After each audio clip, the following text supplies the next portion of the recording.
자, 지금까지 하나님께서 세 번에 걸쳐서 아브라함을 찾아오셨습니다. 여러분 기억은 안 나시겠지만 그래서 정리를 해드리겠습니다. 세 번에 걸쳐서 찾아오셔서 땅과 자손에 대한 약속을 반복적으로 하셨습니다. 첫 번째가 창세기 12장 1절부터 4절까지인데 읽지는 않겠습니다. 쭉 여러분 이렇게 화면 보시고요. 처음에 하나님께서 아브라함을 찾아오신 게 여기는 어디일까요?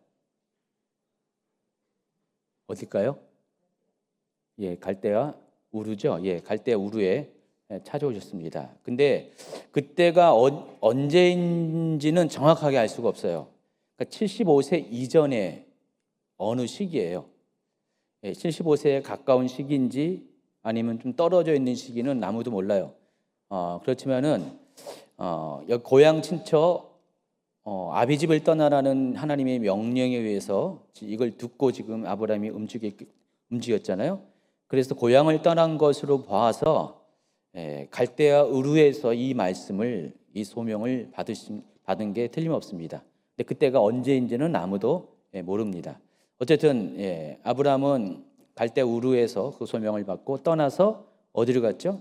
메소포타미아 하란 지역으로 갔습니다. 오늘 성경은 그 갈대아 우르에 대한 이야기는 없고 메소포타미아 하란에서 1, 2, 3절에 이 소명을 받고 아브라함이 길을 떠나서 가나안 땅에 진입한 이야기를 다루고 있습니다. 자, 그때가 아브라함의 나이 몇세요? 75세고요. 그때 이제 아브라함이 가나안 땅으로 진입하게 됩니다.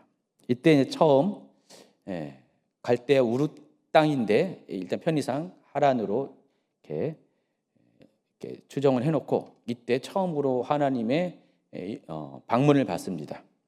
두 번째가 12장 6절 7절에 바로 나오는데 가나안 땅에 진입해서 세겜 땅에 모래 상수리나무 지역에 이를 때 하나님께서 한 번 더 아브라함에게 나타나셔서 또다시 땅과 자손에 대한 약속을 하십니다. 두 번째 약속입니다.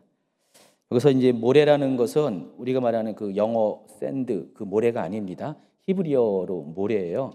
그래서 이 모래라는 단어는 이른비, 선생이라는 두 가지 의미가 있어요. 보통 선생이라는 뜻으로 많이 사용됩니다. 그래서 모래 상수리 나무는 번역하면 뭘까요? 선생의 나무예요. 저게 상수리 나무입니다. 저 상수리 나무를 영어로 오크라고 합니다. 여러분 오크 많이 들어봤죠? 나무 목재 재료 쓰는 게 오크인데 그 오크예요. 저 상수리 나무가 제가 가나안 땅에서는 제가 눈여겨보지 않았는데 저쪽 요르단 지역 가면 저 느보산 쪽에 상수리 나무가 진짜 많아요. 저게 도토리가 열립니다. 저 상수리 나무가 도토리 나무예요. 도토리 나무가 여러 종류가 있는데 그 중에 하나가 저 상수리 나무인데 저기가 이제 모래 지역입니다. 실제로 세겜 땅에 있는 모래 지역에 있는 상수리 나무입니다. 그래서 저 나무가 많은 곳에서 아브라함이 일시 거주를 합니다. 그때 하나님께서 나타나셔가지고 이 땅을 내 자손에게 주리라 두 번째 약속을 하십니다. 그리고 세 번째가 가나안 땅 베델에서 나타납니다. 13장 3절 4절 읽어보시겠습니까? 그가 네게브에서부터 길을 떠나 베델에 이르며 베델과 아이 사이 고촌에 장막 쳤던 곳에 이르니 그가 처음으로 제단을 쌓은 곳이라. 그가 거기서 여호와의 이름을 불렀더라. 자, 여기가 지금 이제 아브라함이 요 산간에 어디 갔다 왔어요? 이집트 땅에 잠시 갔다 왔죠. 다시 이집트 땅에서 돌아오면서 네게브를 거쳐서 베델 땅으로 들어옵니다. 베델은 세겜에서 남부 지역으로 좀 떨어져 있습니다. 약간 이제 밑에 떨어져 있는데 이 베델에서 이게 베델이 어디냐면은 두 번째로 아브라함이 가나안 땅에서 두 번째로 장막을 쳤던 곳입니다. 맨 처음에 세겜 땅에서 장막을 쳤고 그 밑에 베델에서 두 번째 장막을 치는데 이때 여기서 베델에 돌 제단을 쌓고 하나님을 제사하죠. 예배드리죠. 바로 그 장소로 다시 돌아옵니다. 그때 하나님께서 세 번째로 아브라함에게 나타나십니다. 14절부터 또 읽어주시기 바랍니다. 17절까지. 롯이 아브라함을 떠난 후에 여호와께서 아브라함에게 이르시되 너는 눈을 들어 너 있는 곳에서 북쪽과 남쪽 그리고 동쪽과 서쪽을 바라보라. 보이는 땅을 내가 너와 네 자손에게 주리니 영원히 이르리라. 내가 네 자손이 땅의 티끌 같게 하리니 사람이 땅의 티끌을 능히 셀 수 있을진데 네 자손도 세리라. 너는 일어나 그 땅을 종과행으로 두루 다녀보라. 내가 그것을 내게 주리라. 자, 이곳에서 아브라함은 롯과 헤어집니다. 조카 롯과 헤어지면서 롯은 저 요단 동편의 소알 땅 쪽으로 소돔과 고모라가 있는 쪽으로 갔고요. 아브라함은 여전히 이 땅에 남게 됩니다. 그래서 이곳에서 하나님께서 세 번째로 나타나셔서 다시 한번 땅과 자손에 대한 약속을 하십니다. 이 일이 있은 후에 18절에 보면은 아브라함이 또 장소를 옮겨서 어디로 갑니까? 더 내려가서 예루살렘을 거쳐서 더 내려가서 헤브론 지역에 이릅니다. 더 남쪽 지역이죠. 그래서 헤브론에 있는 마므레 상수리 숲풀에 거주를 정합니다. 이때 이후로 이 아브라함은 여기서 꽤 오랜 시간 동안 수십 년 동안 이곳에 정착합니다. 그래서 이 헤브론에 있는 이 마므레 숲풀, 상수리 숲풀, 여기도 상수리가 나오잖아요. 아까 그 상수리 나무가 있어요. 상수리 나무 쪽에 상수리가 많은 그 지역에, 그러니까 숲풀이 우거진 곳에 아브라함이 또 거주지를 정합니다. 그래서 이 마므레는 원래 사람 이름이에요. 뒤에 이제 다음 주에 이제 18장 할 때 제가 자세히 소개할 건데, 원래는 사람 이름인데 이게 지역명으로 바뀌어서 이 지역을 마므레라고 불렀고, 또 나중에 보면은 이 지역을 그 왕정시대에 보면은 기럇 아르바라고 불렀고요. 그리고 여기가 여러분 잘 알고 있는 헤브론 지역입니다. 그래서 창세기 23장 19절에는요. 그 후에 아브라함이 그 안에 사라를 가나안 땅 마므레 앞 막벨라밧 굴에 장사하였더라 하면서 가로해 놓고 마므레는 곧 헤브론이라. 헤브론이라는 이름은 나중에 이제 지어진 일이고 원래는 마므레라는 이름이 원래 앞선 겁니다. 자, 이렇게 세 번에 걸쳐서 하나님은 아브라함에게 나타났어요. 그리고 번번이 뭘 약속했어요? 이 땅과 자손을 약속합니다. 이 땅을 너에게 줄 것이고 이 땅에 내 자손을 하늘의 별과 같이 바다의 모래같이 번성케 할 것이다. 그 약속을 세 번에 걸쳐서 하셨습니다. 자, 그런데 지금까지의 세 번에 걸쳐서 하신 것들은 전부 다 약속에 불과해요. 구두 약속, 말로 하는 약속입니다. 그리고 모두가 아브라함 나이 75세 때에 있었던 겁니다. 75세 또 그 이전에. 이때가 BC 2091년이에요. 한 해 동안 첫 번째 사건은 그 전이겠죠. 한 해 동안 발생한 모든 사건들입니다. 자, 그리고 9년 뒤에 약 9년 뒤인 BC 2082년 아브라함 나이 84세에 가나안 남북 전쟁이 일어났습니다. 지난주에 뒷부분에 다뤄드렸는데 제가 14장 오늘 하려고 했는데 시간이 없어서 그냥 퉁칩니다. 자세히는 못하고 그냥 오늘 15장으로 바로 넘어갑니다. 자, 그래서 가나안 남북 전쟁이 아브라함 나이 84세에 발발하게 됩니다. 그리고 전쟁에서 승리하고 돌아온 아브라함에게 하나님이 다시 한번 방문하는데, 자, 그게 네 번째 방문이에요. 자, 그거 설명하기 전에 여러분 표를 보시면은요, 여러분 보시면은 창세기 연대표가 나오잖아요. 11번 슬라이드부터 이렇게 보시면은 앞으로 제가 이제 이거 만들 거예요. 쭉 연대표를 만들 겁니다. 아브라함부터 시작해가지고 쭉 이렇게 만들 겁니다. 아주 출애굽기 계속 이제 앞으로 이거 강의하는 동안에 이렇게 연대기표를 만드는. 여러분 연대기표 보면은 좀 이렇게 새로운 것들을 상상하지 못했던 것들이 많이 발견됩니다. 저기 보시면은요, 빨간색으로 칠한 거 보세요. 아브라함은 BC 2166년에 태어났잖아요. 근데 그로부터 몇 년 따져보세요. 한 58년 뒤에 노아가 죽었어요. 지금 여러분 아브라함하고 노아하고 같은 시대에 살았던 거 아십니까? 몰랐어요? 셈, 함, 야벳도 같은 시대에 살았어요. 뒤에 나중에 보면은 셈은 아브라함보다 더 늦게 사망합니다. 그 창세기 연대표 보면 여러분이 몰랐던 것들을 많이 발견합니다. 여기 보시면은 노아와 동시대에 아브라함이 살고 있었다는 것을 알 수가 있습니다. 쭉 보시면은 지금까지 창세기 12장부터 시작해가지고 지금까지 헤브론까지 이주한 내용이 쭉 기록이 되어 있습니다. 그리고 BC 2082년에 아브라함 나이 84세에 가나안 남북 전쟁이 발발했고요. 그리고 아브라함이 롯을 구출했고 또 멜기세덱의 축복을 받았고요. 그리고 그때 하나님께서 네 번째 방문을 하십니다. 그게 창세기 15장 오늘 본문입니다. 그래서 창세기 15장 보면은 1절부터 6절까지 읽어주세요. 이후에 여호와의 말씀이 환상 중에 아브라함에게 임하여 이르시되 아브라함아 두려워하지 말라. 나는 내 방패요 너의 지극히 큰 상급이니라. 아브라함이 이르되 주 여호와여 무엇을 내게 주시려 하나이까? 나는 자식이 없사오니 나의 상속자는 이 다메섹 사람 엘리에셀이니이다. 아브라함이 또 이르되 주께서 내게 씨를 주지 아니하셨으니 내 집에서 길린 자가 내 상속자가 될 것이니이다. 여호와의 말씀이 그에게 임하여 이르시되 그 사람이 내 상속자가 아니라 내 몸에서 날 자가 내 상속자가 되리라 하시고 그를 이끌고 밖으로 나가 이르시되 하도를 우러러 무뼈를 셀 수 있나 보라. 또 그에게 이르시되 내 자손이 이와 같으리라. 아브라함이 여호와를 믿으니 여호와께서 이를 그의 의로 여기시고. 개역개정에는 15장 1절에 이후에라는 단어로 시작되잖아요.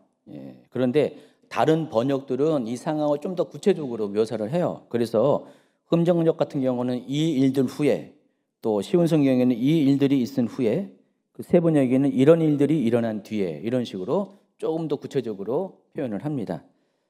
그래서 이 다른 번역들의 표현들을 보면은 지금 이 15장이 뭐와 연관되어 있어요? 앞에 나와 있는 14장과 긴밀하게 연관이 됐다는 사실을 알 수가 있습니다. 그러니까 14장에 롯을 구출하는 사건이 있고 또 그것으로 인해서 멜기세덱의 축복을 받은 바로 그 사건이 있은 후에, 바로 직후에 하나님이 네 번째로 아브라함을 찾아오신다는 것입니다. 1절에 보니까 세 번역으로 읽겠습니다. 이런 일들이 일어난 뒤에 주님께서 환상 가운데 아브라함에게 말씀하셨다. 아브라함아 두려워하지 말아라. 나는 너의 방패다. 내가 받을 보상이 매우 크다. 하나님께서 아브라함에게 내가 받을 보상이 크다라고 이야기했습니다. 이 말은 뭐예요? 아브라함에게 상급을 주시겠다라는 하나님의 의증이 여기 표현된 겁니다. 그래서 하나님께서 왜 아브라함에게 상급을 주시고자 했을까가 궁금하죠. 다른 것이 아니라 14장의 내용을 보면은 13장부터죠.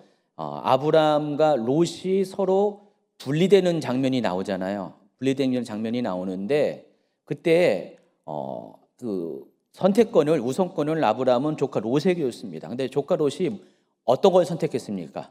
눈에 보기 좋은 걸 선택했어요. 그래서 요단 동편에, 가나안 땅, 약속의 땅의 경계를 넘어간 요단 동편의 소알 땅을 바라봤습니다. 너무 좋아 보여요. 아직 그때가 거기 성경 보니까 하나님이 멸망시키기 전이라서 에덴 동산 같았다. 그만큼 일단은 좋아 보이는 그런 땅이었어요. 그래서 롯은 그쪽을 택하였습니다. 자, 그런데 아브라함은 어떻게 했습니까? 하나님의 명령에 의지해서, 약속에 의지해서 그보다는 못하지만 여전히 가나안 땅에 머물게 되었습니다. 하나님은 이와 같은 아브라함의 선택을 보셨어요.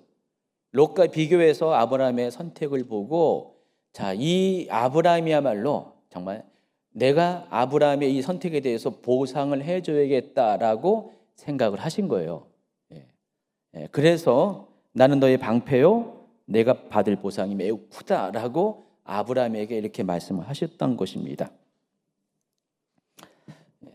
그래서 이 아브라함은 말이 나온 김에 자신이 받을 상급이 무엇인지를 하나님께 묻습니다.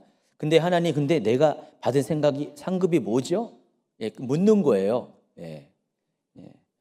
동시에 하나님께서 약속하신 자녀의 하나님께 자녀를 약속했는데 아직 출생하지 않은 것에 대해서 하나님 간접적으로 아쉬움을 토로를 합니다. 그래서 아브라함 뭐라고 했습니까? 하나님 상급을 주신다고 했는데 제가 받은 상급이 뭐죠? 하면서 아까 뭐라고 했어요? 나는 자식이 없사오니 나의 상속자는 이 다메섹 사람 엘리에셀이다. 이렇게 말을 합니다. 하나님께서 땅을 약속하셨고 자손을 약속했는데 아직 자손이 태어나지 않았어요. 근데 하나님은 상급을 줄 거다, 보상을 할 거다, 너를 기특히 여겨서 너에게 큰 상급을 줄 거다라고 했는데, 하나님 상급을 주시려면은 제가 지금 가장 바라는 게 바로 자손에 대한 그런 간절한 바람인데 상급을 그걸 주시지 않습니까? 라는 그 말을 하고 싶은 거예요. 그래서 지금 우회적으로 지금 나의 상속자는 지금 내 몸에서 난 씨가 아니라 바로 나하고는 혈연적으로 아무 상관이 없는 자기 집에서 길리운 다메섹 출신의 바로 엘리에셀이 나의 상속자입니다. 자, 이 얘기를 한 겁니다. 그래서 아브라함의 속마음이 뭔지 아시죠? 하나님 지금 나에게 보상을 해주신다고 했는데 빨리 그 약속을 이루어 주십시오. 이걸 간접적으로 우회적으로 표현한 것입니다. 자, 이렇게 되니까 하나님이 재빨리 알아차리시죠. 알아차리시고 5절에서 이렇게 하십니다. 주님께서 아브라함을 데리고 바깥으로 나가서 말씀하셨다. 하늘을 쳐다보아라. 내가 셀 수 있거든 저 별들을 세어보아라. 그리고는 주님께서 아브라함에게 말씀하셨다. 너의 자손이 저 별처럼 많아질 것이다. 자, 별들을 한번 보세요. 우린 별 볼 일 없지만은 저기는 별 볼 일이 많습니다. 저 별처럼 끝없이 펼쳐진 저 별처럼 자손이 저렇게 많이 출생할 것이다 라고 말씀을 하십니다.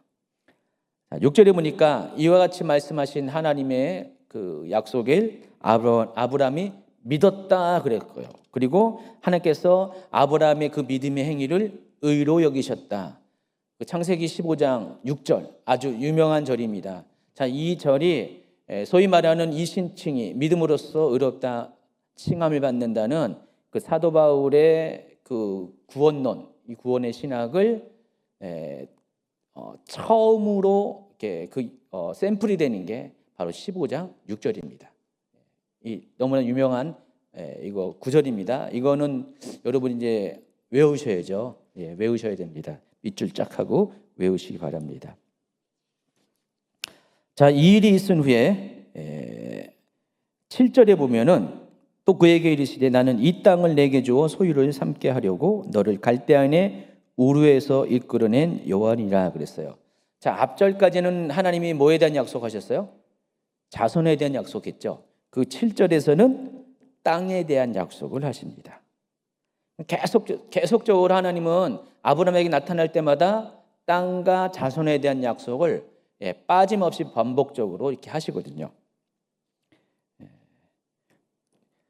자, 그럴 때 8절에 보니까 아브라함이 뭐라고 합니까? 8절 읽어주세요. 그가 이르되 주 여호와여 내가 이 땅을 소유로 받은 것을 무엇으로 알리이까? 아까도 2절에서 주 여호와여 내게 무엇을 주시려나이까?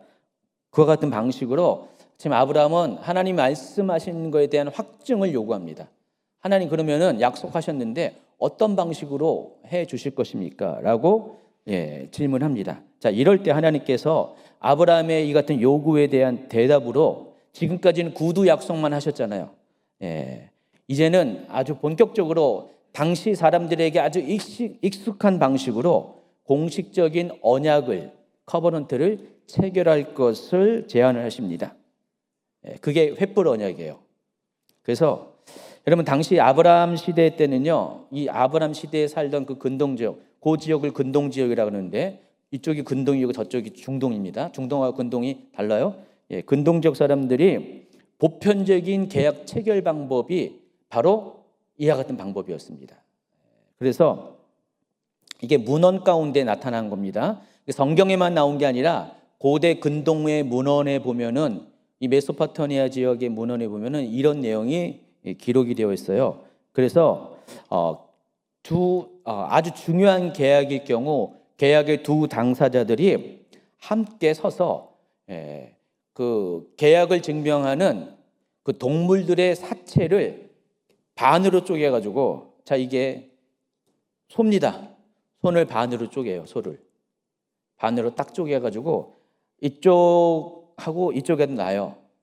그래서 여러 동물들을 이렇게 쭉 이렇게 반으로 쪼개가지고 쭉 펼쳐놓습니다.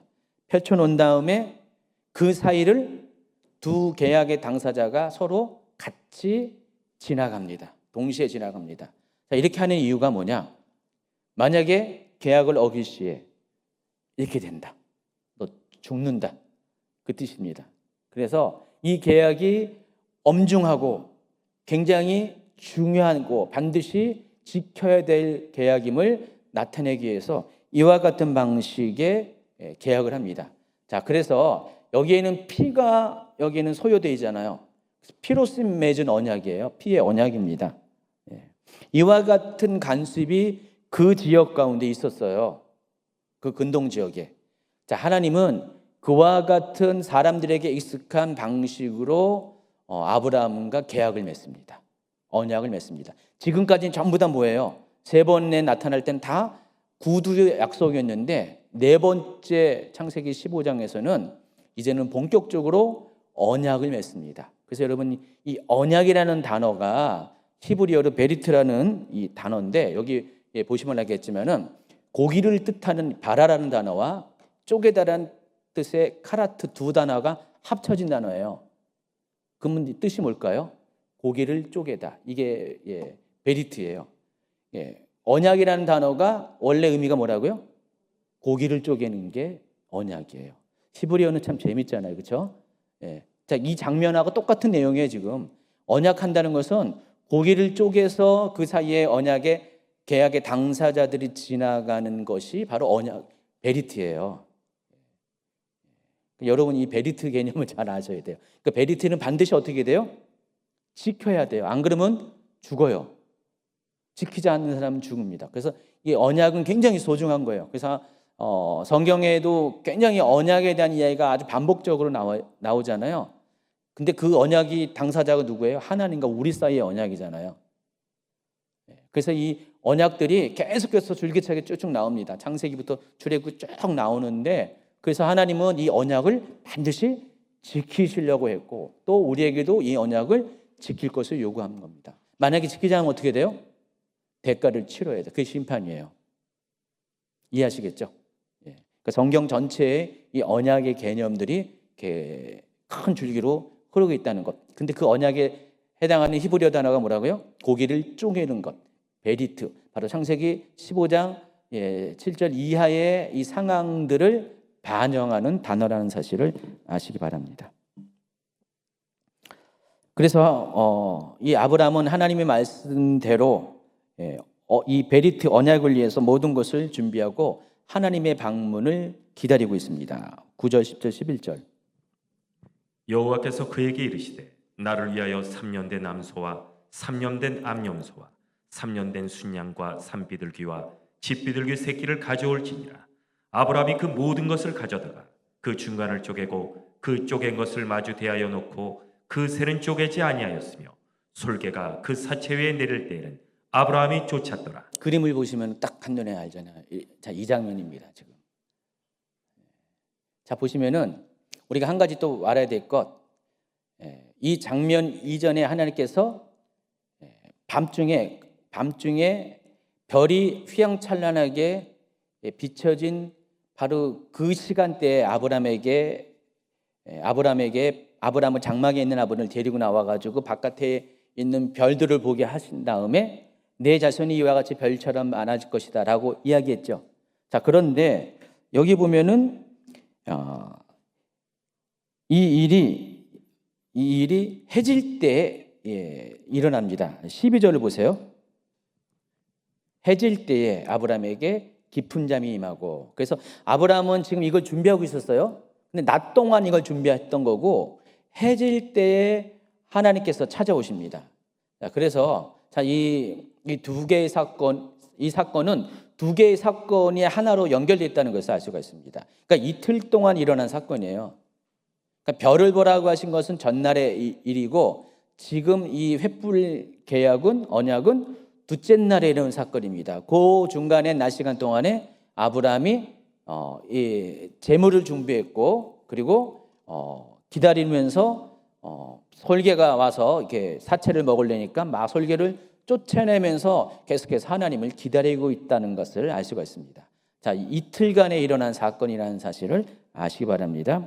그리고 해질 때에 드디어 하나님께서 아브라함을 찾아오십니다. 원래 이렇게 따지면 다섯 번째 방문이라고 봐야 되는데 요 두 개의 사건을 하나로 이렇게 연결해서 네 번째 방문이라고 소개를 합니다. 자, 그런데 이때는 전날의 상황과 좀 많이 달라요. 전날에는 이렇게 여기 별들이 아주 많이 보일 정도로 날씨가 좋았잖아요. 근데 자, 지금 이제 두 번째 날 이제 횃불 언약이 이렇게 이루어지는 그날을 보면은 아직 해도 미처 다 떨어지지 않았어요. 해가 질 무렵입니다. 석양 무렵에 갑자기 온 천하가 껌껌하게 어두워진 거예요. 큰 흑암이 임했다는 거예요. 별도 안 보이고요. 지금 완전히 사방이 껌껌해진 거예요. 굉장히 이상한 날씨가 된 거예요. 그러니까 아브라함 속에 어떻게 해요? 큰 두려움이 찾아왔다 그랬습니다.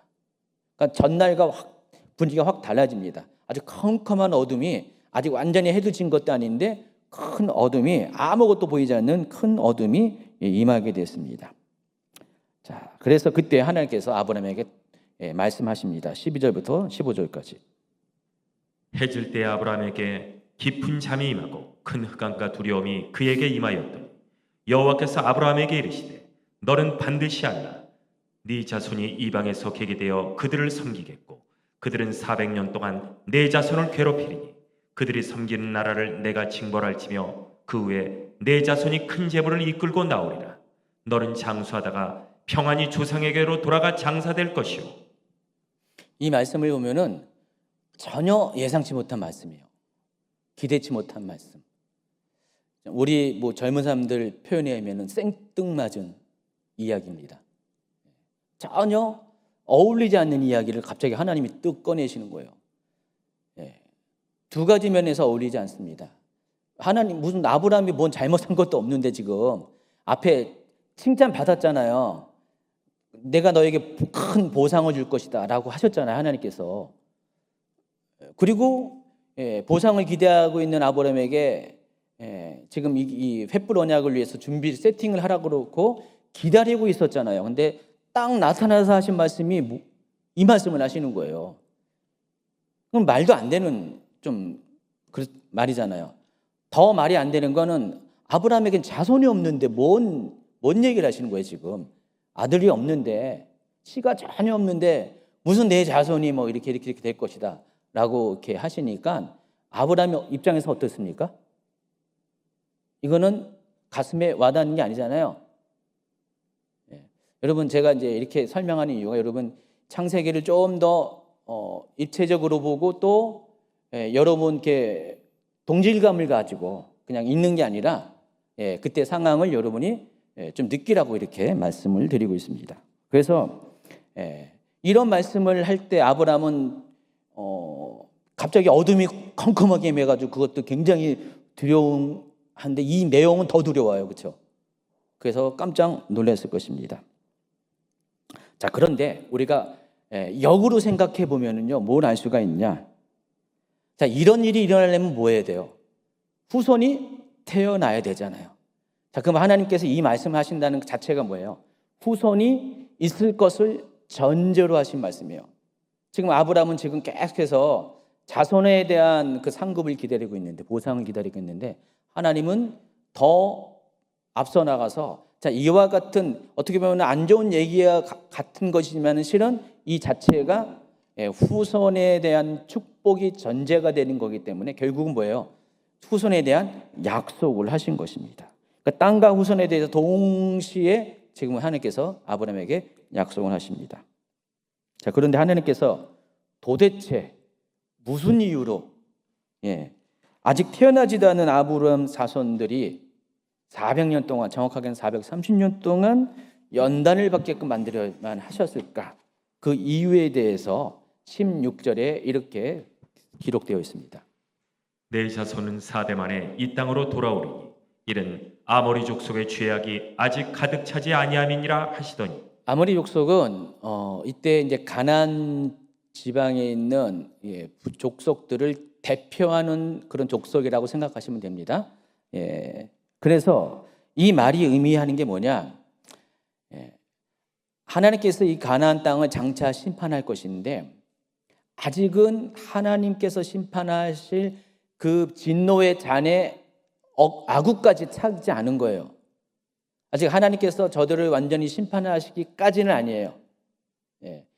그렇지만 이 가나안 땅의 사람들이 우상 숭배가 점점 심해지면서 하나님께서 지금 진노하고 있는 과정 중에 있습니다. 진노 게이지가 점점 올라가고 있어요. 수치가 올라가고 있어요. 자, 그런데 그 과정에서 이 아브라함이 장차 태어난 아브라함의 후손들을 이 땅에 두게 되면 어떻게 될까? 그들 또한 그 아모리 족속의 죄악에 동조할 수밖에 없게 되죠. 그렇게 되면 하나님께서 아브라함을 통해서 하시고자 하는 하나님의 약속들, 하나님의 계약, 좀 전에 했던 이 계약들이 성취가 되지 않잖아요. 그래서 하나님은 뭐라고 말씀하시냐?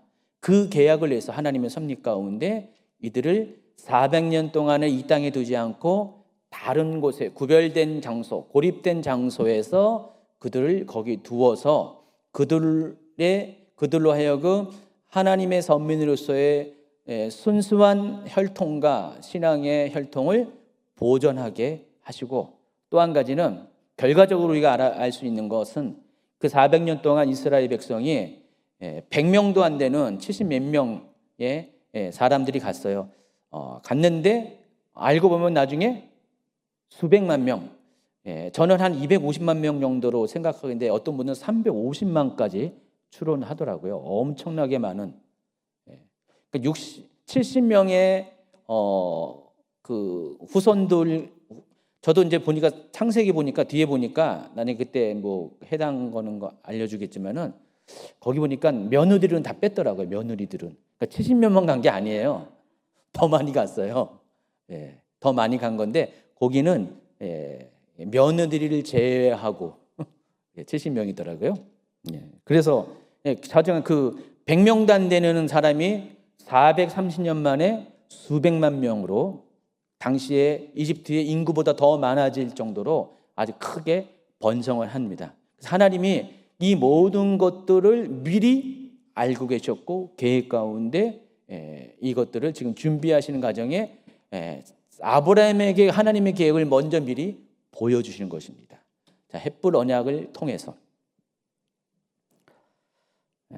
그래서 17절에 보니까 해가 져서 어두울 때에 어떤 일이 벌어지냐? 연기나는 화로가 보입니다. 그림에 오시면은 화로가 보이죠. 연기나는 화로가 보이고 타는 횃불이 쪼갠 고기 사이로 지나갔다 그랬어요. 그래서 이걸 가리켜서 횃불 언약이라고 별칭을 부르는 것입니다. 그리고 18절에 보면은 18절부터 21절. 그날에 여호와께서 아브라함과 더불어 언약을 세워 이르시되 내가 이 땅을 애굽 강에서부터 그 큰 강 유브라데까지 내 자손에게 주노니 곧 겐 족속과 그니스 족속과 감몬 족속과 헷 족속과 브리스 족속과 르바 족속과 아모리 족속과 가나안 족속과 기르가스 족속과 여부스 족속의 땅이니라 하셨더라. 여기 보시면은요, 여러분 앞전에 있는 언약과는 뭐가 다를까요? 좀 전에 아브라함의 후손들이 이방 땅에서 그렇게 연단받고 다시 돌아올 것이라는 이야기도 하셨고요. 또 여기 보면은 처음으로 그 약속의 땅의 경계가 나옵니다. 애굽 강에서부터 그 큰 강 유브라데까지 그 사이에 모든 땅을 내 자손에게 줄 것이다. 그래서 거기 살고 있는 지금 현재 살고 있는 그런 족속들의 이름을 쫙 이렇게 언급을 하십니다. 자, 그 지역이 어디냐? 지도에 보면은요, 지도 보여주세요.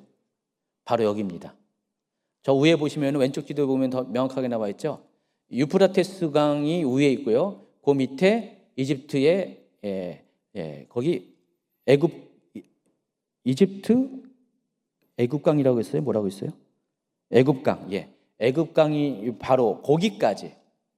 자, 근데 이 영토가 언제 성취되냐면은 다윗과 솔로몬 왕국 때에 성취가 됩니다.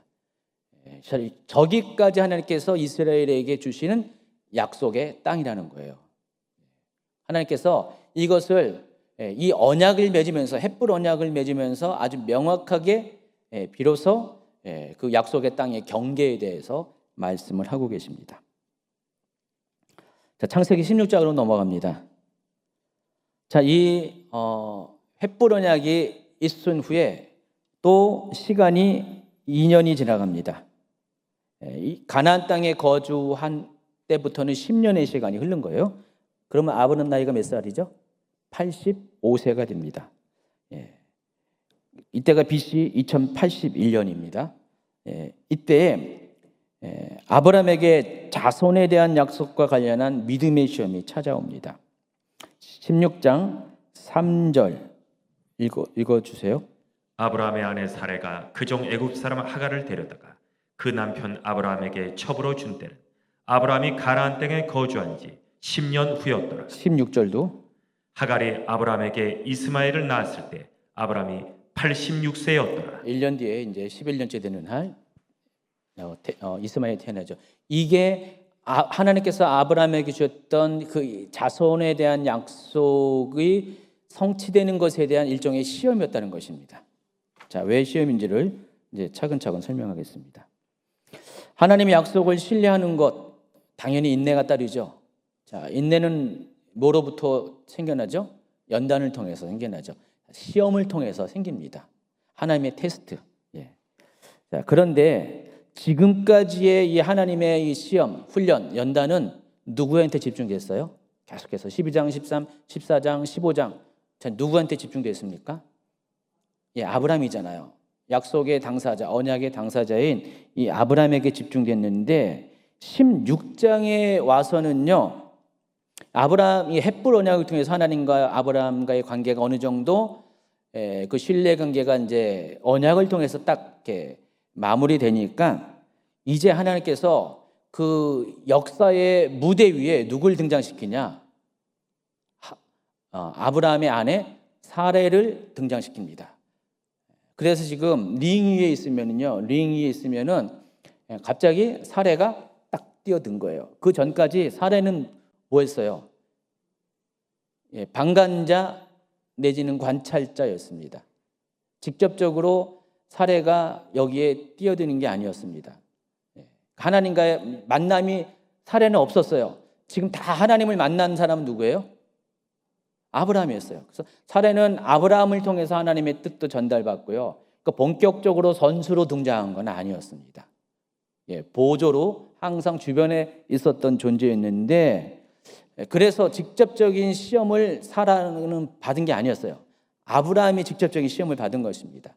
사라도 받긴 받았는데 간접적인 수준이었죠. 그런데 하나님께서 이제부터는 사라를 본격적으로 무대 위에 초청하시고요. 링 위에 올리신 거예요. 그래서 이제부터는 사라도 훈련시킵니다. 그래서 이때만 해도 아브라함과 사라가 결혼한 지가 적어도 수십 년 됐을 거예요. 앞에 창세기 10장과 11장의 그 연대기를 보면은 이때는 보통 한 3, 40 정도의 애들을 낳았어요. 계승자를 낳았죠. 상속자를 낳았잖아요. 그 전에 결혼을 한 거 아니에요. 그래서 이 나이가 되도록 지금 아브라함이 몇 세예요? 지금 85세가 됐죠. 85세가 됐고 사라의 나이가 10살이 작으니까 75세가 됐으니까 한 결혼한 지 한 4, 50년 되지 않았을까요? 50년은 좋게 됐을 것 같아요. 오랜 세월 동안 지금 사라는 아브라함과 함께하고 있었습니다. 그리고 가나안 땅에 거주한 지도 벌써 10년이 됐어요. 사라의 나이도 75세가 됐어요. 할머니 반열에 점차 이때 평균 나이로 보면은 요즘식으로 따지면 한 50대에 중년 이상으로 점점 이렇게 나아가고 있었습니다. 자, 이 정도 상황이 되니까 사라가 고민이 생깁니다. 계속 이렇게 이 시간들을 보내면은 어떻게 될까요? 자신의 미래가 보이지 않습니다.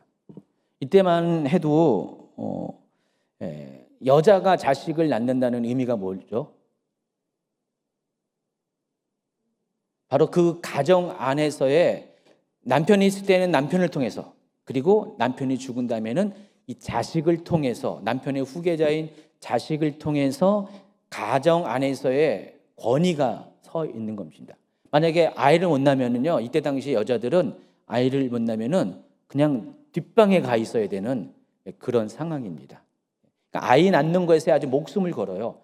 이때만 그런 게 아니라 한 200년 전만 해도 그랬어요. 거의 대부분의 그런 사회 가운데 여자가 아이를 낳는 것, 특별히 아들을 낳고 못 낳느냐가 상당히 중요한 문제였어요. 이때는 더 심했다는 것입니다. 그래서 사라에게는 비록 남편이 자기를 사랑해 주지만은 치명적인 약점을 갖고 있었고 늘 언제나 이것에 대한 불안감을 갖고 있었습니다. 자, 그런데 이제 나이가 자기 75세가 됐고 더 이상은 자기가 어떻게 해볼 방법이 없다는 생각이 계속 기다렸지만은 자녀는 생기지 않고, 그래서 자신의 방법대로 아이를 낳기로 결정을 합니다. 그러니까 육신적인 생각이 발동이 됐습니다. 그래서 어떻게 했습니까? 자신을 대신해서 아이를 낳아줄 여인을 아브라함에게 추천합니다. 바로 하갈입니다. 16장 1, 2, 3절. 아브라함의 아내 사레는 출산하지 못하였고 그에게 한 여종이 있으니 애굽 사람이요 이름은 하갈이라. 사레가 아브라함에게 이르되 여호와께서 내 출산을 허락하지 아니하셨으니 원하건대 내 여종에게 들어가라. 내가 혹 그로 말미암아 자녀를 얻을까 하노라 하매 아브라함이 사레의 말을 들으니라. 아브라함의 아내 사레가 그종 애굽 사람 하갈을 데려다가 그 남편 아브라함에게 처불어 준 때는 아브라함이 가나안 땅에 거주한 지 10년 후였더라. 자, 이때는 이런 간습이 아주 보편적인 간습이었습니다. 부부간에 자식이 없을 때 그 안주인의 그 여종, 몸종을 남편에게 주어서 그 몸종이 임신해서 아들을 낳으면은 그 아들의 소유권이 누구한테 있어요? 그 안주인에게 있는 것입니다. 그래서 뭐예요? 이게 옛날식으로 말하면은 씨바지 같은 그런 개념이죠. 그래서 그런 식으로 아이를 품에 안습니다. 나중에 보면은 라헬이 이 일을 똑같이 하죠. 그래서 사라는 이 같은 방식으로 하갈을 통해서 자식을 얻고자 합니다. 자, 그런데 아브라함의 행동을 보시면 어떻게 할까요? 여타 말도 없이 그냥 동의해 버려요. 아브라함이 사레의 말을 들으니라. 꼭 무슨 장면을 연상합니까? 창세기 3장 6절의 장면을 연상하죠. 여자가 그 나무를 본즉 먹음직도 하고 보암직도 하고 지혜롭고 할 만큼 탐스럽기도 한 나무인지라. 여자가 그 열매를 따먹고 자기와 함께 있는 남편에게 주매 그도 덥석 먹으니라. 똑같은 거죠. 아브라함 이야기나 지금 그 노아 여기 아담의 이야기나 똑같습니다. 자, 그래서 하나님께서는 하나님의 약속을 받은 사람들이 통과해야 될 훈련 과정 중에 그 당사자도 훈련시키지만은 또 한 가지 당사자의 훈련이 어느 정도 되면은 두 번째로 하실 것이 그 약속을 함께 동역할 바로 아내 사라를 훈련시킨다는 것입니다. 왜냐하면은 이 자손이 출생한다는 이 약속은 아브라함 혼자서는 해결될 게 아니잖아요. 바로 동역자가 사라잖아요. 그래서 이제는 지금까지는 아브라함을 훈련시켰다면은 이제는 사라를 훈련시킨다는 것입니다. 제가 이제 최 목사님하고 저하고 이런 면에서 동역자잖아요. 저희 부부는 어떨 것 같아요? 실은 저희 부부는 저는 이제 하나님께서 이제 20대 중후반에 저를 이제 부르셔가지고 신학교에 가게 하고 이제 목회자의 길에 서게 했어요. 최은야 목사님은 신학교 때 같이 들어갔어요. 근데 이제 큰 아이를 임신하고 출산하면서 2학년 1학기 마치고 휴학을 했어요. 더 이상 학교를 못 다녔었어요. 그리고 나서는 꽤 오랜 기간 동안에 거의 10년 가까운 시간 동안 그냥 가정에서 아이만 봤어요. 2000년대 초반까지는 아이를 봤습니다. 아이를 보고 그냥 전도사 3호 그냥 그렇게 지내고 있었어요. 예. 그리고 나서 이제 그동안 하나님이 저를 이제 이고생 저고생 시키면서 좀 훈련시키고 또 연단 받게 했습니다. 1차적인 훈련이 어느 정도 되어질 무렵에 하나님께서 어느 갑자기 최은영 목사님을 또 부르신 거예요. 불러가지고 최은영 목사님을 그 링에 부르셔가지고 저랑 이게 딱 바톤 터치를 딱 하게 한 거예요. 딱 해가지고 저는 잠시 뒤로 빠지고 최 목사님이 이제 거기 그 링 위에 올라갑니다. 그래서 하나님이 최은영 목사님을 한 10년 가까이 또 훈련시키더라고요. 그렇죠. 그때는 제가 이제 약간 뒤에 비껴나 있었고요. 바깥에서 좀 외조 아닌 외조를 하고 이제 최 목사님이 계속 또 학교를 다니고 훈련을 받고 뭐 우리 아이가 그때 둘째 아이가 아직 어릴 때인데 둘째 아이 어린 아이를 뭐 저도 보고 또 저희 어머니랑 몇 년 같이 살 기회가 있었는데 어머니도 보고 해가지고 최 목사님이 한 10년 동안에 훈련을 받았어요.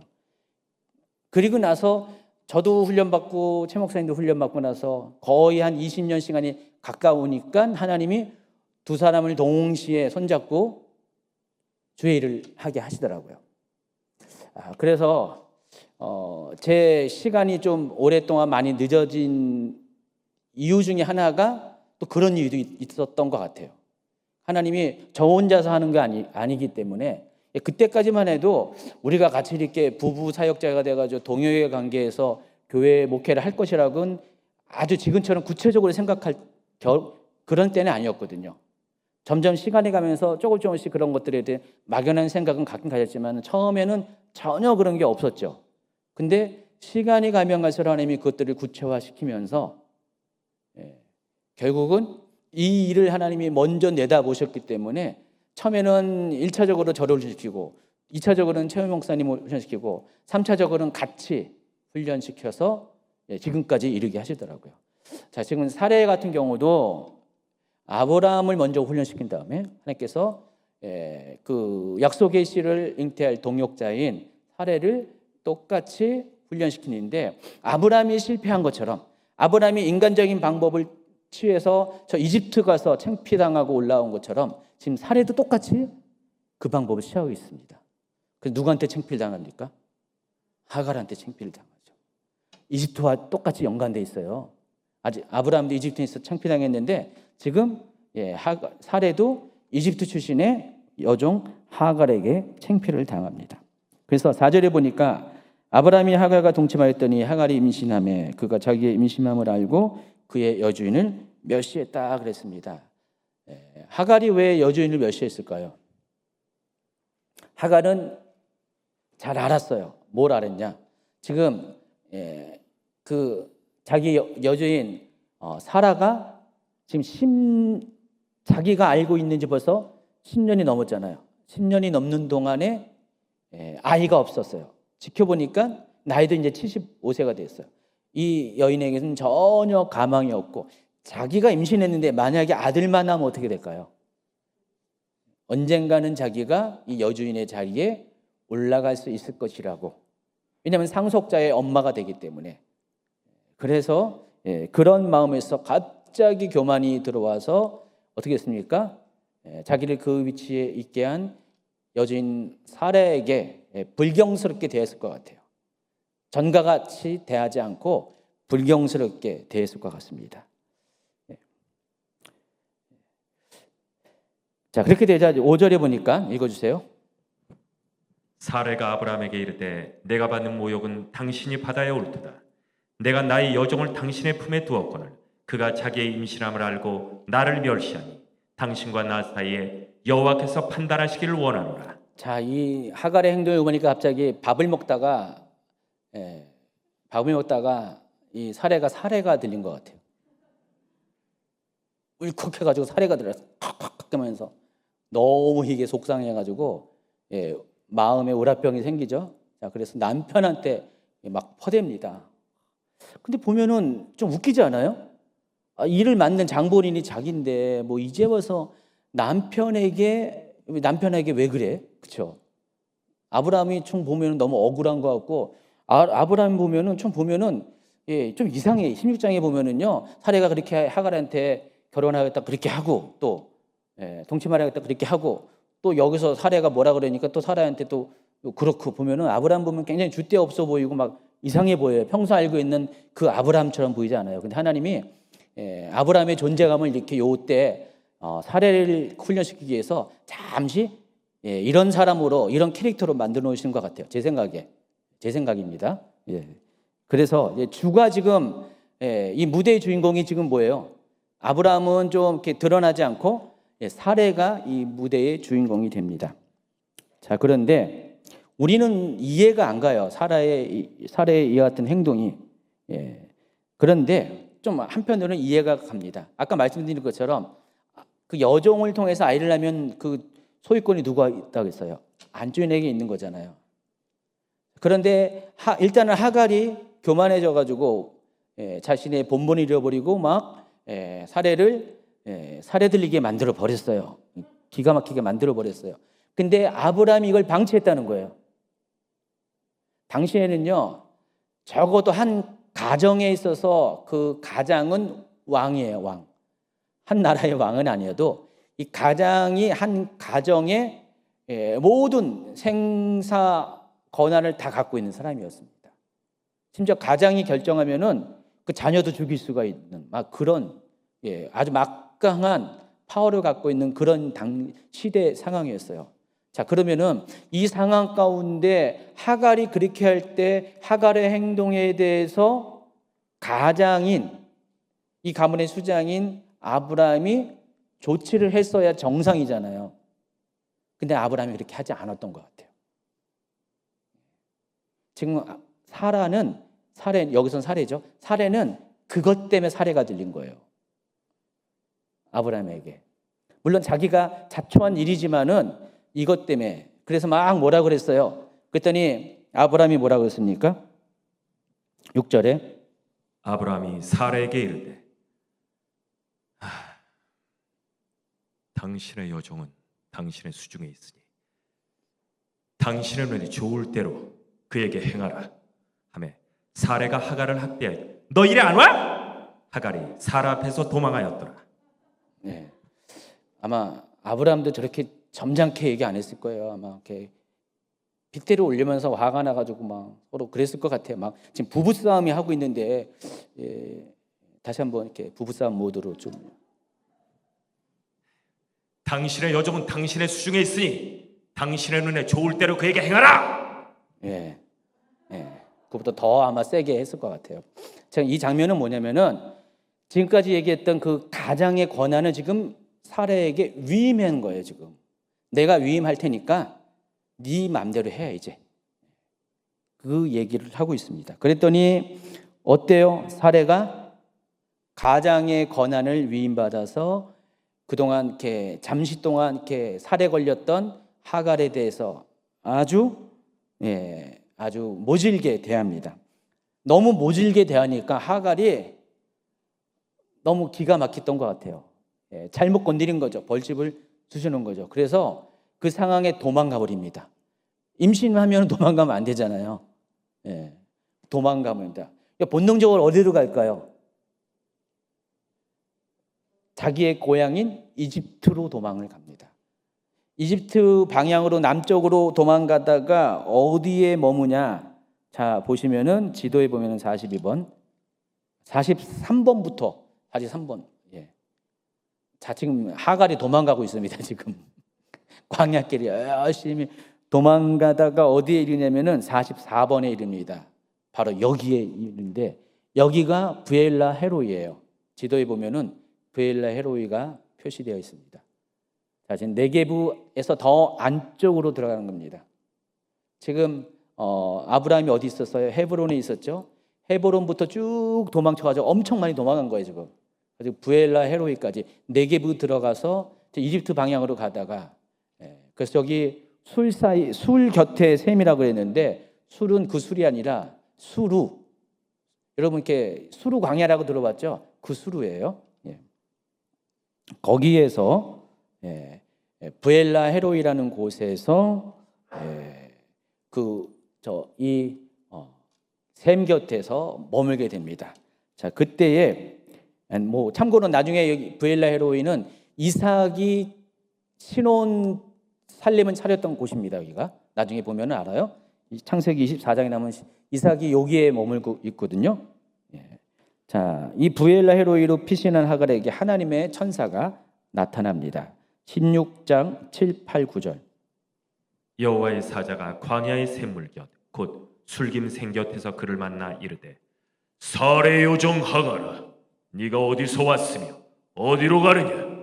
그가 이르되 나는 내 여주인 사례를 피하여 도망하나이다. 여호와의 사자가 그에게 이르되 네 여주인에게로 돌아가서 그 수하에 복종하라.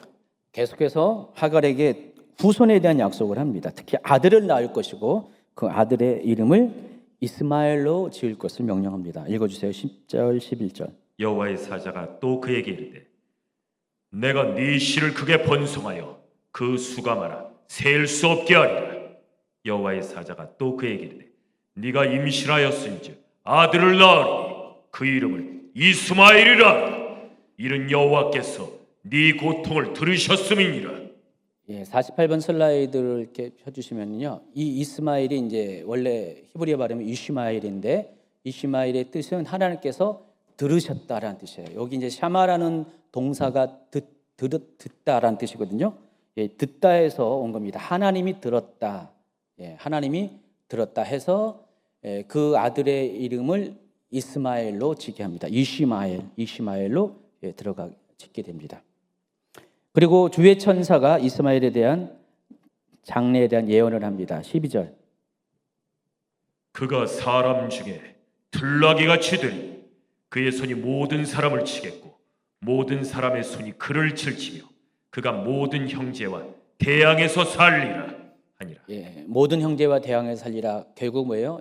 이 이스마엘의 운명에 대해서 이야기합니다. 후손들의 운명, 바로 이삭의 그 후손들과 이렇게 대항해서 살 것에 대한 운명을 이야기합니다. 자, 그러자 이제 하갈은 천사를 만난 그 셈의 이름을 스스로 짓습니다. 뭐라고 짓습니까? 브엘라 헤로이라고 짓습니다. 자, 브엘라 헤로이가 어떤 뜻인지 한번 볼까요? 51번 슬라이드. 여기 보면은 우물을 뜻하는 베르라는 단어와 살아있는 자 라하이 그리고 보고 있는 로이 해가지고 뭐예요?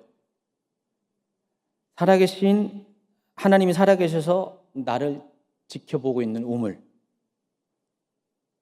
지금 이 우물의 이름이 뭐예요? 살아계신 하나님이 나를 지켜보고 있는 우물이라는 뜻이에요. 13절 14절 한번 읽어보세요. 14절 13, 14.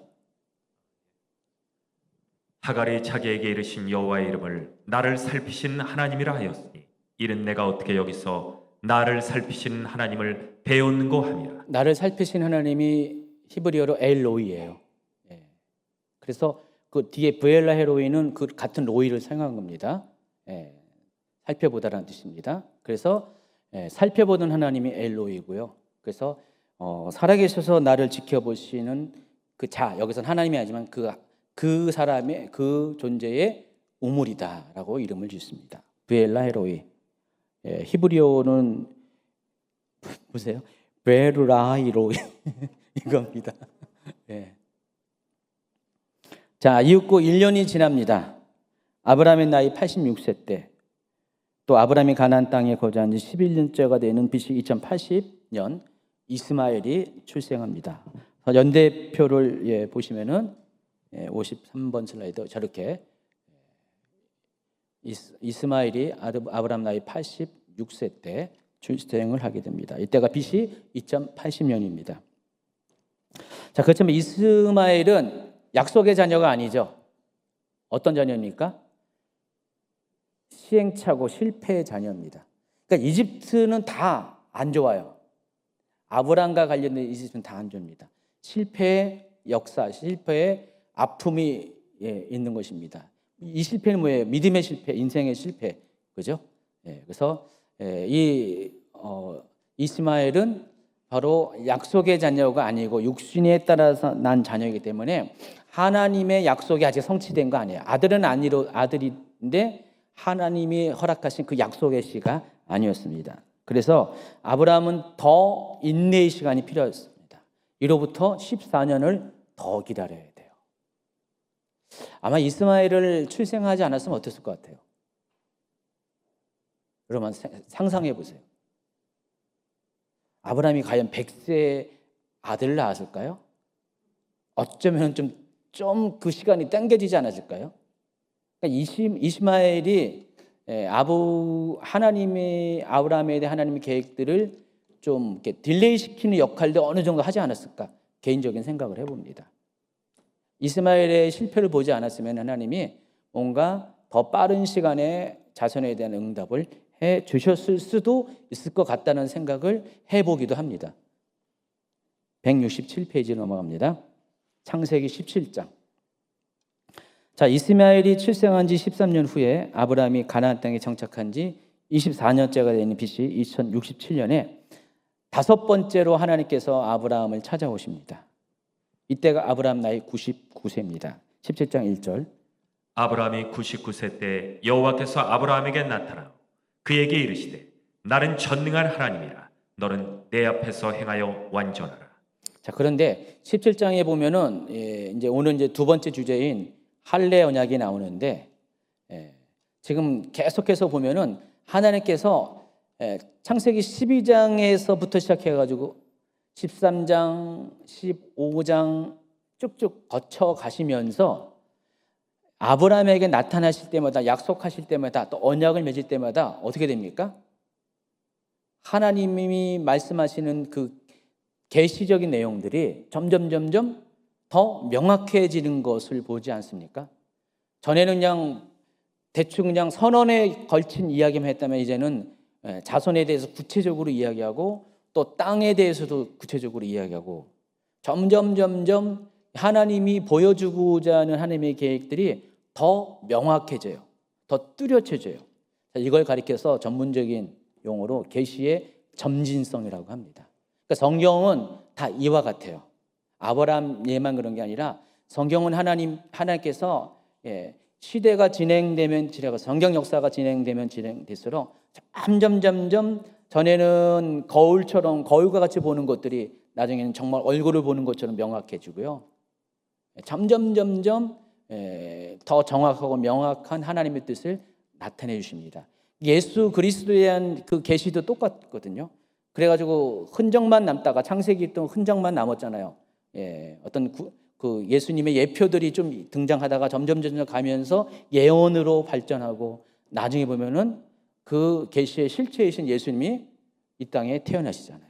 자, 그런 식으로 점점 점진적으로 계시가 더 확장되어지고 구체화되고 명확하는 그런 성향들이 있습니다. 이것을 계시의 점진성이에요. 그러면 지금 12장부터 16장까지 거쳐왔고 17장에 왔을 때 17장에는 조금 더 앞에보다 계시가 명확해지지 않을까요?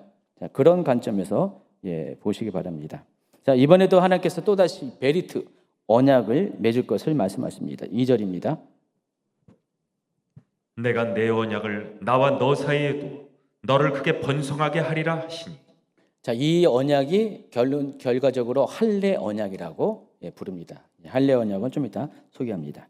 자, 그런데 그 언약을 맺기에 앞서서 하나님께서 아주 중요한 일을 또 하십니다. 3절, 4절, 5절. 아브라함이 엎드렸더니 하나님이 또 그에게 말씀하여 이르시되 보라 내 언약이 너와 함께 있으니 너는 여러 민족의 아버지가 될지라.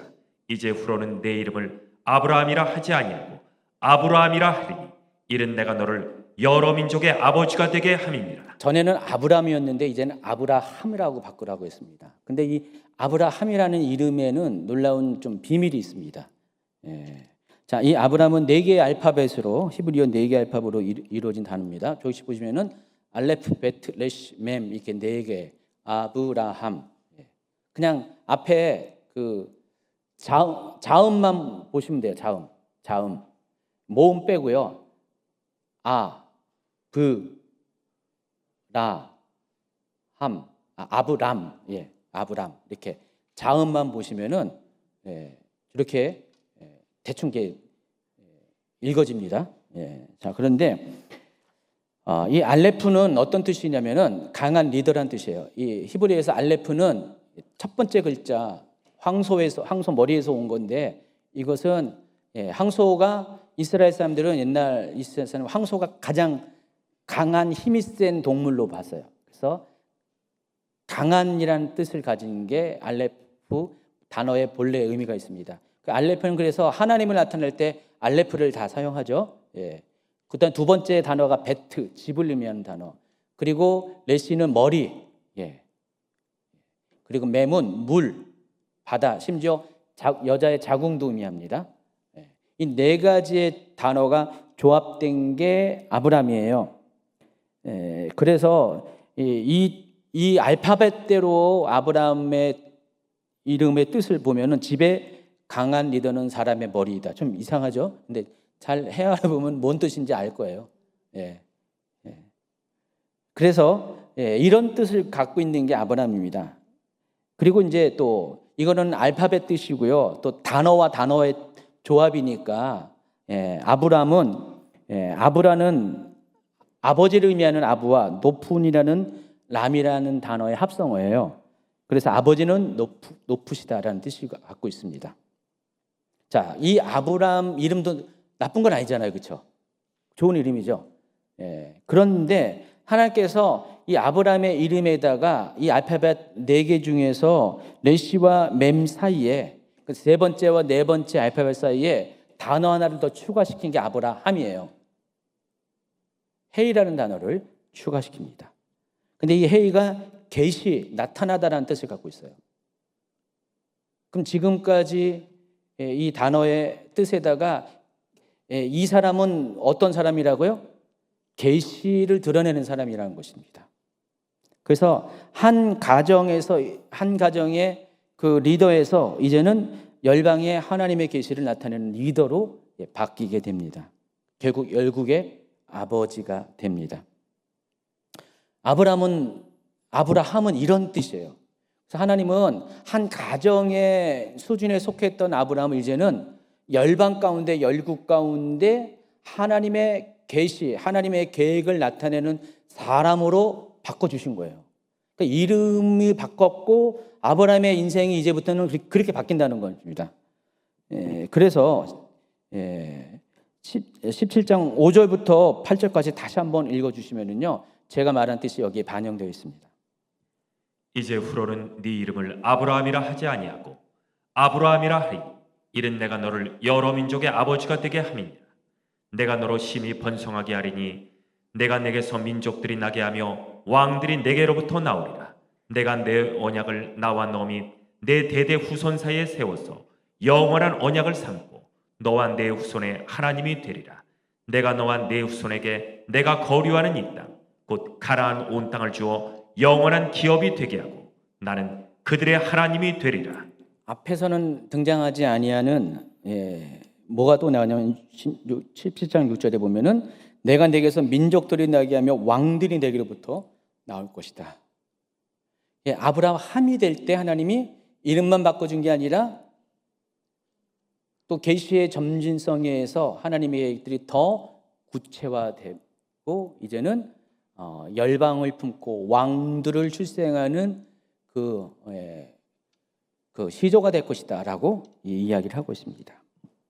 자, 이 일이 있고 난 다음에 9절부터 13절까지 하나님이 또 아브라함에게 이르시되 그런즉 너는 내 언약을 지키고 내 후손도 대대로 지키라. 너희 중 남자는 다 할례를 받으라. 이것이 나와 너희와 너희 후손 사이에 지킬 내 언약이니라. 너희는 보피를 베어라. 이것이 나와 너희 사이에 언약의 표징이니라. 너희의 대대로 모든 남자는 집에서 난 자나 또는 너희의 자손이 아니라 이방 사람에게서 돈으로 산 자를 막론하고 난 지 8일 만에 할례를 받을 것이라. 너희 집에서 난 자든지 너희 돈으로 산 자든지 할례를 받아야 하리니 이는 내 언약이 너희 살에 있어 영원한 언약이 되려니와. 하나님 또 언약을 얘기합니다. 언약을 얘기하는데 아까 그 언약은 뭐예요? 쪼개는 게 언약이라고 했잖아요. 동물의 사체를 쪼개는 게 언약이었잖아요. 예. 근데 이번에도 또 언약을 맺게 합니다. 이번에는 언약은 쪼개는 건 아닌데 잘라내는 언약을 합니다. 그래서 그 남자의 성기의 끝부분의 표피를 덮고 있는 표피를 잘라내다, 이게 흰몰이라는 단어를 사용합니다. 히브리어. 둥글게 자르다, 주위를 둥글게 베어내다. 그래서 이것을 잘라낸 것을 통해서 이게 한번 잘라내면 어떻게 해요? 영원토록 몸에 그 흔적을 그대로 갖고 살게 되잖아요. 그래서 이게 뭐라고 그랬어요? 하나님과 이스라엘 사람 사이에, 아브라함의 후손과 하나님 사이에 맺은 언약의 표징이다, 사인이다, 증거다 말씀을 하십니다. 그래서 이스라엘 사람들은 난지 8일 만에 할례를 받습니다. 이게 나중에 율법으로 고정화되잖아요. 지금 아직 율법은 아니죠. 율법으로 고정화될 때 남지 8일 만에 할례를 받습니다. 그래서 레위기 12장 3절에 나와 여덟째 날에는 그 아이의 포피를 벨 것이요. 이게 이제 나중에 율법으로 되죠. 그래서 하나님은 이 할례를 통해서 이제부터는 하나님과 아브라함과 아브라함의 후손 사이에 이제는 그 할례가 행해지면 그것이 마치 계약서처럼 몸에 붙어 있는, 남아 있는, 뗄래야 뗄 수 없는 계약서처럼 돼서 이걸 보고 하나님과 이스라엘 백성의 언약이 체결된 것을 서로 믿고 신뢰하고 그렇게 행하게 된다는 것입니다. 아까 헷불 언약은 뭐예요? 그때 한번 이렇게 해고 끝난 거잖아요. 근데 지금 하나님 더 계시를 점진시켜 가지고 더 나아가게 해서 아예 몸에다가 계약서를 박아 놓으신 거예요. 그래서 이스라엘 사람들은, 모든 남자들은 반드시 할례를 해야 되고, 할례를 하지 않으면 어떻게 돼요? 이스라엘 사람이 아니에요. 혈통적으로 이스라엘이라 해도 할례 안 한 이스라엘 사람들은 이스라엘 사람들이 아닙니다. 그리고 나중에 보면은 혈통적으로 이스라엘 사람이 아님에도 할례를 하고 이스라엘 사람이 공동체에 들어오면 이스라엘 사람이 되는 거예요. 그래서 할례가 이제 혈통을 뛰어넘어서 하나님과 이스라엘 사람의 언약의 표징으로서 이스라엘 사람인 것을 증명하는 도구가 됩니다. 나중에 보면은요, 이 할례가 이스라엘 사람들에게 아주 아킬레스건이죠. 히틀러가 유대인을 학살할 때 그때 당시만 해도 히틀러는 이렇게 유대인 사람들의 아주 그냥 골격도 재고 얼굴 그것도 다 재면서 별짓을 다 했는데, 근데 이스라엘 사람들이 많이 도망갔잖아요. 숨어서 하는데 이스라엘 사람들을 구별할 수 있는 아주 가장 확실한 법이 뭐예요? 할례 했나 안 했나를 보면 돼요. 그래서 이게 결국은 이스라엘 사람들을 발목을 잡는 그런 거죠. 그지만은 그럼에도 불구하고 이스라엘 사람들은 이 언약의 증표인 할례를 목숨처럼 여겼습니다. 그래서 지금 이거는 너 할례 그게 아니라 그래서 하는 게 아니에요. 이거는 반드시 이스라엘 사람은 의무적으로 자원해서 해야 되는 하나님과의 관계를 연결하는 것입니다. 그래서 이것을 가리켜서 할례 언약이라고 부릅니다. 15장의 횃불 언약과 17장의 할례 언약 둘 다 공통점이 있습니다. 피 흘림이 있었다는 것. 피 흘림을 통해서 또 뭐가 있습니까? 구원이 있게 되죠. 나중에 이 할례는 정결례법에서, 아까 레위기 12장 3절은 정결법에 대해서 이야기할 때 등장하는, 거기 기록한 건데, 거기에서도 정결법과 관련돼서 할례를 언급을 합니다. 170페이지로 넘어갑니다. 자, 아브라함의 계명에 의해서 이번에는 사레의 이름을 바꿉니다. 사레의 이름이 사레에서 사라로 바뀝니다. 17장 15절.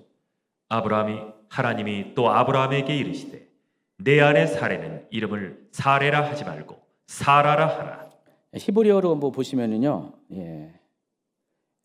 원래 이제 히브리어 발음은 사레가 아니라 사라인데 사라가 됩니다. 근데 자, 보시면은 여기에도 똑같이 뭐가 들어가요? 아브라함에게 추가됐던 헤이가 들어가요. 계시를 나타내는 헤이. 그래서 그냥 집안의 안주인에서 사라가 집안의 안주인이라는 의미인데 여주인이라는 의미인데 이 이름이 열국의 어머니로 바뀌게 됩니다.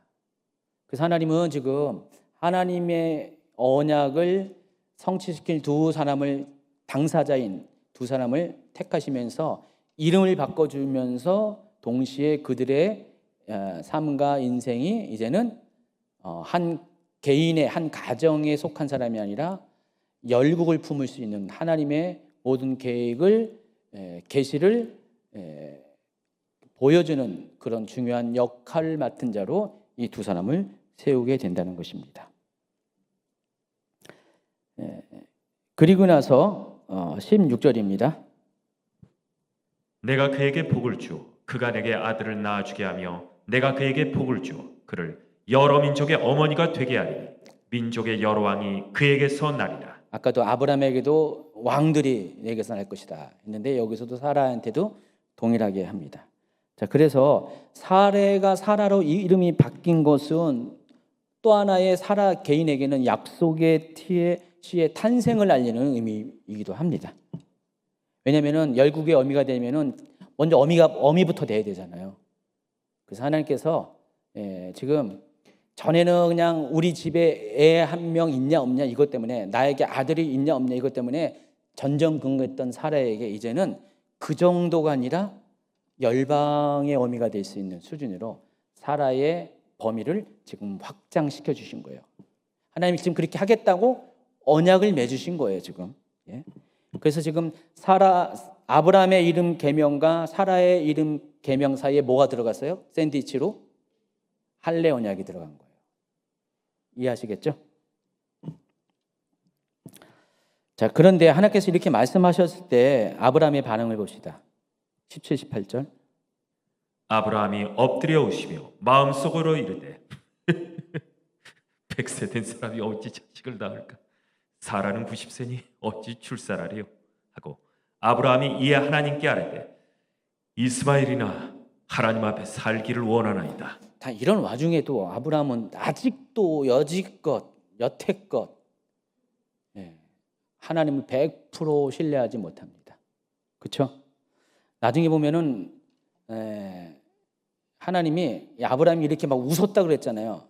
그러니까 아브라함이 웃으니까 아브라함이 두 번 웃고요. 사라도 웃어요. 뒤에 보면은요. 계속 하나님의 말씀에 대해서 웃었다는 것은 뭐예요? 못 믿겠다. 하나님, 내가 그냥 좀 그렇지 않아? 하나님 말씀하신 건 엎드려서는 막 이렇게 했는데 속에서는 그럼 여러분도 그러잖아요. 가끔 그러잖아요. 제가 그럴 때. 그럴 수가 있죠. 그럴 때 하나님이 그것을 기억하라고 아들의 이름을 뭐라고 그랬어요? 78번 슬라이드. 이츠하크. 그게 이삭이에요. 웃음이라고. 웃기잖아요. 사람 이름이 웃음이에요.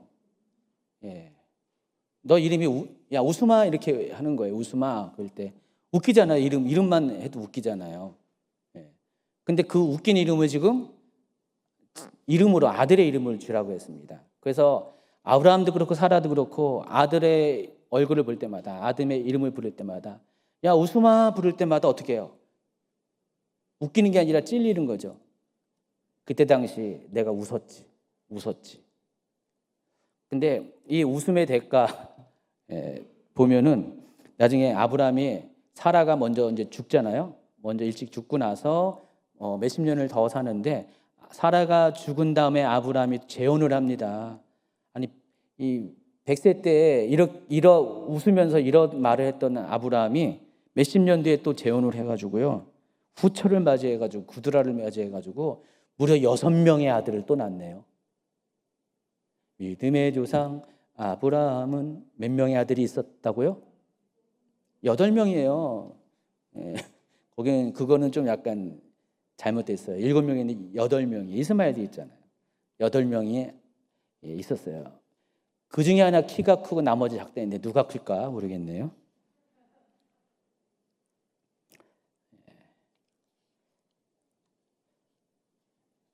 그래서 하나님은 아브라함의 아들 이름을 이삭이라고 줘놓고 아마 평생토록 이 이삭을 기억하면서 하나님과의 약속을 엄중하게 생각하게 하셨을 것입니다. 또 하나님의 이스마엘에 대해서도 아브라함의 자식이기 때문에 번성 끝에는 복을 주시겠다고 약속하십니다. 그리고 23절부터 27절. 이에 아브라함이 하나님이 자기에게 말씀하신 대로 이날에 그 아들 이스마엘과 집에서 태어난 모든 자와 돈으로 산 모든 자 곧 아브라함의 집사람 중 모든 남자를 데려다가 그 포피를 베었으니 아브라함이 그의 포피를 벤 때는 99세였고 그의 아들 이스마엘이 그의 포피를 벤 때는 13세였더라. 그날에 아브라함과 그 아들 이스마엘이 할례를 받았고 그 집의 모든 남자 곧 집에서 태어난 자와 돈으로 이방 사람에게서 사온 자가 다 그와 함께 할례를 받았더라. 만약에 할례에 대한 약속만 받고 할례를 안 했으면 어떻게 돼요? 그리고 사람들에게, 거기 있는 식구들에게 너 할래 해다가 나 안 할래요, 안 할래, 못 할래 막 그러면 어떻게 돼요? 그래? 하지 마. 그렇게 하면 어떻게 돼요?